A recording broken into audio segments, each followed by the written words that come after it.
जो है वो हम देख लेते हैं। Type of identifier that special meaning in C is known as standard identifier. उसने कहा कि सी के अंदर ऐसे आइडेंटिफायर जिनका कोई स्पेशल मीनिंग होता है उसे आप स्टैंडर्ड आइडेंटिफायर कहते हैं, जैसे कि प्रिंट एफ है, स्कैन एफ है। प्रिंट एफ किस लिए यूज होता है? जब भी अपने डिस्प्ले करवानी है आउटपुट, तब आप लोगों ने प्रिंट फंक्शन को यूज करना है। अब स्कैन एफ जो है वो अपने यूजर से अगर आप लोगों ने कोई भी वैल्यू इनपुट लेनी है तो उसके लिए आप लोग स्कैन एफ का जो है फंक्शन यूज करते हैं। ये क्या है? ये फंक्शन पहले से ही सी में डिफाइन है।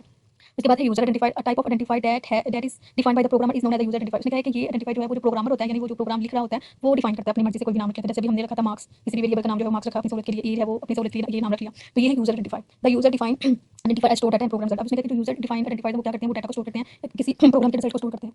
अगर जो है वो हम इसको समझें एक रियल एग्जांपल से, तो आप ऐसे देखें कि आप किसी भी कॉलेज वगैरह में एडमिशन लेते हैं तो क्या होता है, वहाँ पे एक रोल नंबर का जो है वो सिस्टम होता है, यानी जो भी स्टूडेंट आता है वो उसको रोल नंबर जो है वो अलॉट करते हैं। अब ये प्री डिफाइंड, आप जाके चेंज नहीं कर सकते सिस्टम को कि क्यों आप जो है वो रोल नंबर जो है वो अलॉट कर रहे हैं या मुझे रोल नंबर नहीं चाहिए। क्या है? वो प्री डिफाइंड एक सिस्टम है जिसमें उन्होंने स्टूडेंट को रोल नंबर जो है वो देने होते हैं। दूसरा जो यूजर आइडेंटिफायर है उसमें आप लोग देखें, जैसे आपका कोई भी दोस्त है तो आप क्या करते हैं, उसका कोई ना कोई निकनेम रख लेते हैं, ये आपके अपने हाथ में है। लेकिन जो कॉलेज का कोई रूल बना हुआ है प्रिंसिपल की तरफ से या किसी भी तरफ से, तो उसको आप लोग फॉलो करते हो, आप लोग उसको चेंज नहीं कर सकते क्योंकि वो प्री डिफाइंड है। तो यूजर डिफाइंड जो आपके अपने हाथ में होता है, जो मर्जी आप जो है वो नाम दे दें उसे।